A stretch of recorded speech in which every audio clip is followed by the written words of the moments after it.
कल के पार्ट में हम लोगों ने बात की थी क्लास 4 हिंदी की पाठ्य पुस्तक से चैप्टर 2 के में, जो कि उसका हेडिंग था बुद्धिमान कौन।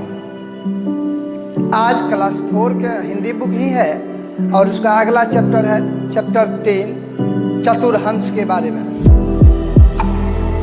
एक जंगल था, उसमें एक घना विशाल वृक्ष था। उस वृक्ष पर बहुत सारे हंस रहते थे। उसमें एक बूढ़ा हंस था जो अत्यंत चतुर और दूरदर्शी था। सब उसकी बात मानते थे और उसका सम्मान भी करते थे। एक दिन उसने वृक्ष पर एक छोटी सी लता को लिपटे हुए देखा। इस पर बूढ़े हंस ने सभी को समझाया कि इस लता को नष्ट कर दो, नहीं तो यह लता एक दिन मृत्यु का कारण बनेगी। इस पर एक युवा हंस हंसते हुए आश्चर्य से बोला, यह छोटी सी लता हमारी मौत के कारण कैसे बन जाएगी। इस पर बुद्धिमान हंस ने समझाया कि आज देखने में यह लता छोटी लग रही है, किंतु कुछ दिनों में यह जो है ऊपर तक लिपटते हुए ऊपर आ जाएगी और वृक्ष पर चढ़ने के लिए सीढ़ी का काम करेगी, जिससे कोई भी शिकारी इस पर आसानी से चढ़ेगा और हम लोग के मौत का कारण बन सकता है। उस पर तीसरे हंस ने कहा, तुम बूढ़े और चतुर जरूर हो, किंतु अपनी बुद्धि से हमें डराना चाहते हो। इस प्रकार अन्य हंसों ने उसकी बात नहीं मानी। जल्द ही जो है वो लता जो है सीढ़ी की तरह जो है डालों से तना से लिपटते हुए ऊपर पेड़ों पर चली गई, जिससे कोई भी जो है उस पर आसानी से चढ़ सकता था। अब बूढ़े हंस की बात तो सच साबित हुई, लेकिन अब बात यह है कि उस मजबूत तना को कोई भी हंस नष्ट नहीं कर सकता था। वो उसके बस की बात अब नहीं रही।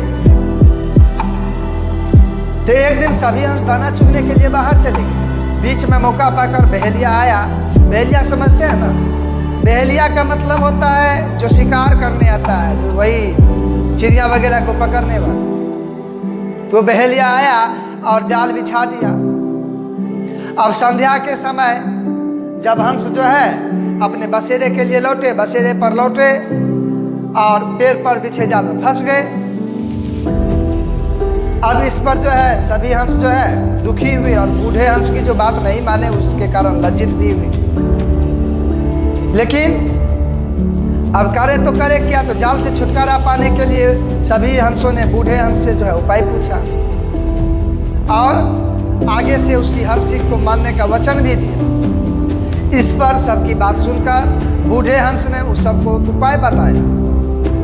बोला, प्रातः काल जब बहेलिया यानी वो शिकारी आएगा तो तुम लोग जो है मरने का नाटक करना। तुम लोग जब मरने का नाटक करोगे तो वो बहेलिया जो है मरा हुआ समझ करके एक एक को नीचे रखता जाएगा, मैं ऊपर रहूंगा। तो जैसे ही आखिरी हंस को नीचे रखेगा कि मैं जो है एक विशेष प्रकार का ध्वनि जो है उत्पन्न करूंगा, यानी एक विशेष प्रकार का आवाज लगाऊंगा, जैसे तुम लोग एक साथ उड़ जाना। बस होना क्या था, योजना बन गई। सुबह बहेलिया आया, जैसे ही आया दूर से देखा चिड़िया हंस की आ रहा है, सब जब मरने का नाटक किया। तो बहेलिया अब क्या करता है बेचारा, एक एक को जाल से जो है नीचे फेंकता गया। अब आखिरी हंस को जैसे ही नीचे फेंका कि वो बूढ़ा हंस जो है एक विशेष प्रकार का ध्वनि किया, आवाज किया। ये सुनते ही सब जो है एक साथ उड़ गए। अब बहेलिया जो है आश्चर्य से देखता ही रह गया, अरे भाई ये क्या हो गया।